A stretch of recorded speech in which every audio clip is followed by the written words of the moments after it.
మాజీ మంత్రి వెల్లంపల్లి శ్రీనివాస్పై విజయవాడలో ఏసీబీకి ఫిర్యాదు చేశారు జనసేన నేతలు. తిరుమల లడ్డు కల్తీ వ్యవహారంలో వైసీపీ హయాంలో దేవాదాయ శాఖ మంత్రిగా పనిచేసిన వెల్లంపల్లి శ్రీనివాస్ హస్తం ఉందని ఆరోపించారు. బోలేబాబా డైరీతో వెల్లంపల్లికి ఉన్న సంబంధాలను నిగ్గు తేల్చాలని ఏసీబీని కోరారు. కల్తీ లడ్డు వ్యవహారంలో వారు యాన్మేలు కలవలేదని నిన్న ఫిర్యాదు చేయడం జరిగింది. అసలు కల్తీ అంటూ జరిగింది కదా అని వారే నిన్న ఒప్పుకున్నారు. కల్తీ అంటే ఏదైనా కల్తీయే కదా. మరి అందుకనే నువ్వు దేవాదాయ శాఖ మంత్రిగా ఉన్నంత కాలం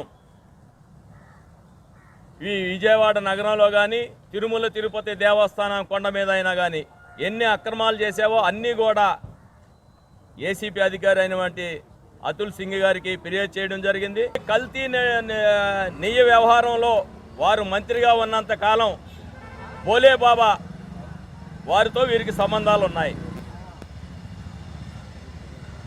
వీరు కాల్ డేటా తీస్తే బోలేబాబాతో ఏం మాట్లాడుకున్నారో, ఎవరెవరికి ఏ అక్రమాలు చేశారో అన్నీ బయటపడతాయని మేము అధికారులకు ఫిర్యాదు చేయడం జరిగింది.